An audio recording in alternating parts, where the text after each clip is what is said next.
साथियों, इस वीडियो के माध्यम से मैं बात करने जा रहा हूं जो अभ्यर्थी आज युवा आक्रोश महारैली मानसरोवर जयपुर में हुई थी, उसके बारे में क्या निष्कर्ष निकला है, उसके संबंध में क्या निष्कर्ष निकला है, उसको लेकर लगातार अभ्यर्थी कॉल कर रहे हैं, मैसेज कर रहे हैं। तो साथियों, मैं आपको बताना चाहता हूँ इस रैली में पूरा क्या शुरू से लेकर लास्ट तक क्या हुआ। साथियों, रैली का आयोजन हुआ कल, जो रात थी उससे ही स्टूडेंट पहुंचना शुरू हो चुके थे और 11 बजे तक, 11:30 12 बजे तक पूरा पंडाल भर चुका था। उसके बाद में लगभग 3 बजे के आसपास हनुमान बेनीवाल जी सभा में पधारे और उन्होंने अपनी बात रखी, सरकार के सामने अपनी बात रखी। कांग्रेस बीजेपी दोनों पर प्रहार किया और सरकार के सामने भर्ती परीक्षा रद्द करने, एसआई भर्ती परीक्षा को रद्द करने के संबंध में और आरपीएससी का पुनर्गठन करने के संबंध में अपनी मांगें रखी। तो साथियों, उसके बाद में युवाओं से पूछा कि हम सरकार के जो अधिकारी आए उनसे हम बात करें। युवाओं ने कहा हाँ, बात करिए। उसके बाद में बात करने के लिए जो अधिकारी आए थे वो जयपुर के जो कमिश्नर हैं वो आए थे और संभागीय आए थे।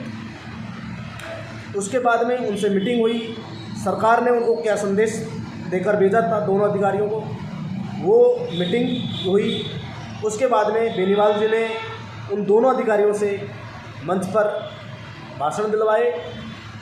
भाषण नहीं बोल सकते उसको, उनका जो व्यक्तित्व था, व्यक्तित्व भी नहीं, जो सरकार की तरफ से जो संदेश था वो भिजवाया।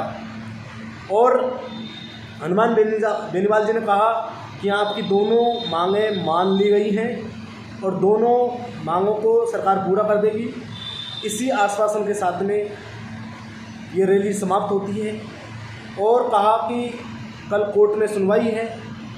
उम्मीद है कि सरकार जो इस महारैली का जो आयोजन हुआ, जिस संबंध में हुआ, उन मांगों को मानेगी और भर्ती को रद्द करने के पक्ष में अपना पक्ष रखेगी, कोर्ट में रखेगी। इसको लेकर सहमति जताई है और आश्वासन दिया है कि भर्ती को रद्द किया जाएगा, आरपीएससी का पुनर्गठन किया जाएगा। कल राजस्थान हाईकोर्ट की उच्च न्यायालय में, यानी कि राजस्थान उच्च न्यायालय में मीटिंग है, कोर्ट केस है, सुनवाई है। उसमें पूरा निष्कर्ष निकल जाएगा कि सच क्या है, गलत क्या है, या फिर सरकार ने आश्वासन दिया है, मीठी गोली दी है, या फिर सच सामने आ ही जाएगा। कल मीटिंग होगी, कल सुनवाई होगी राजस्थान उच्च न्यायालय की उसमें।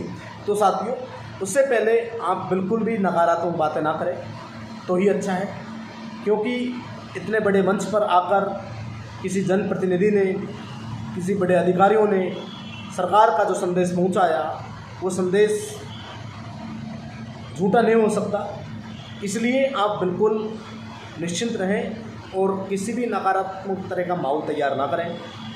और सरकार यदि फैसला लेगी तो अच्छा ही लेगी, क्योंकि युवाओं के लिए लगातार सरकार अच्छा काम कर रही है। तो इसलिए आप बिल्कुल भी निश्चिंत रहें। और जो शिक्षा विभाग की तमाम भर्तियां थी उसके पद वृद्धि के लिए भी हमने मिले तो सकारात्मक रुख सरकार का तरफ से मिला। सरकार ने कहा अभी हम 1.5 से 2 लाख और पदों पर भर्ती निकालने जा रहे हैं। तो साथियों, स्पष्ट है सरकार सकारात्मक है, तो आपकी बात भी मान ली जाएगी। आप सकारात्मक रहें, नकारात्मक ना सोचें। इसी के साथ मैं कहना चाहूँगा कि आज की रैली ऐतिहासिक रैली रही। लाखों की संख्या में युवा, बेरोजगार, पार्टी के कार्यकर्ता, अन्य जो नेताओं के फॉलोवर्स वहाँ पर पहुँचे और एक मिसाइल के रूप में युवाओं के लिए एक अच्छा संदेश प्रदेश में, देश में गया।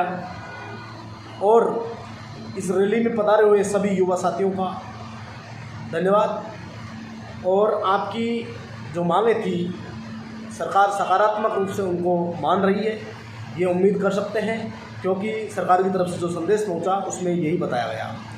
और तेजाजी महाराज जी की शानदार गानों के साथ में, तेजाजी के नारों के साथ में ये महा रैली थी, इसका आयोजन समाप्त किया गया था। तो आप सभी को बहुत बहुत धन्यवाद। आप इस आश्वासन को, आप इस महारैली को किस तरह देखते हैं वो आप कमेंट बॉक्स में कमेंट करके बताएं। धन्यवाद।